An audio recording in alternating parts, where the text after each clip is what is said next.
Βρισκόμαστε στο νεκροταφείο Σκιστού. Αυτό είναι το δεύτερο ψυγείο έκτακτης ανάγκης. Κοιτάξτε εδώ τι γίνεται. Κοιτάξτε. Κοιτάξτε. Μητσοτάκη, αυτούς τους θανάτους γιατί δεν τους καταγράφεις, ρε? Μητσοτάκη. Κοιτάξτε εδώ.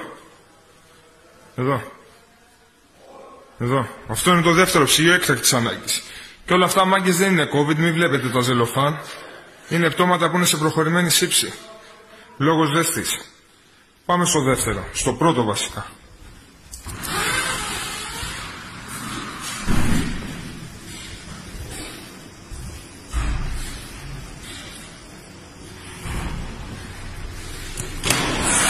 Εδώ.